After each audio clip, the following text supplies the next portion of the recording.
My question is, what's e-learning for you, Ruben? E-learning for me means education, accessibility for our children. We are developing digital content and online tutoring courses for our teachers and our learners. There is always this again this misconception that the online e-learning would replace a face-to-face interaction. It's not. It's not replacing it, but it's another area to build capacities for those who can. You need to go to the university and study, and you need to face-to-face workshop. Why not? If you have the time. But e-learning would provide an opportunity for those people, who could also who could not have the time to really go to work, and also it provides flexibility.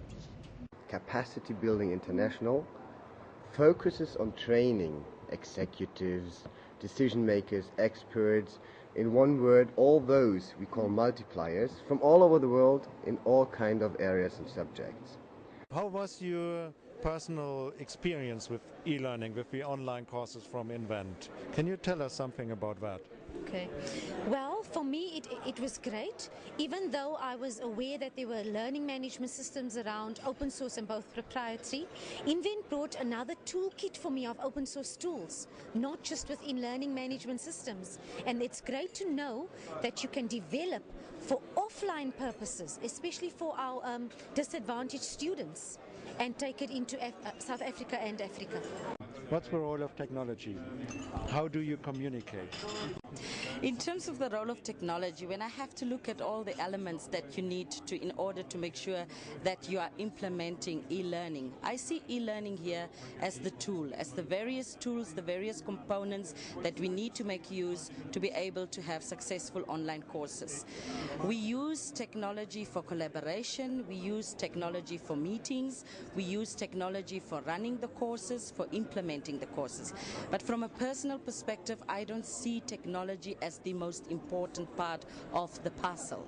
But it is an important part of the puzzle as well, but not the most important. I tend to want to take the E out of the e-learning because you need the technology, but I would like to be focused on the learning. And in the learning, in the process, you need different technological tools, you need different Web 2.0 tools for social interaction, but also to reach your pedagogical goals that you've set for yourself. Now it's e-learning, today it's m-learning, tomorrow it's another kind of learning. So they're buzzwords, but they're exciting buzzwords. And I think you need to just stay focused on what your end goal is about. I would like to see CEOs or senior management of institutions having content on their mobile phones, that wherever they travel and in those busy moments, if they have 5 to 10 minutes to go through their phones, they could actually engage with content. Access the Invent Global Campus. Access the Invent Global Campus, interact with the content through the use of the mobile phone. And this is what I see now as the future. I've attended a number of workshops from yesterday. I attended one on mobile learning.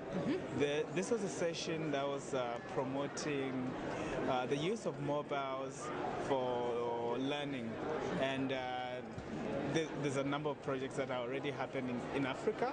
What is maybe your biggest wish for Zambia in terms of e-learning? I hope Zambia can get to the level that other countries like Namibia and Kenya have, where they've set up e-learning centers, where we can have a center like that here in Zambia, and from there we can develop content that is very Zambian, that will apply to the Zambian situation. I also established my own e-learning center at the University of the Western Cape. And what has that led to?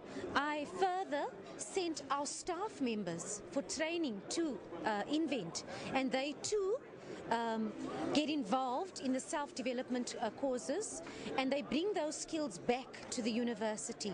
GC21, there's so much information there that one cannot get anywhere else. E-learning for me is very wonderful.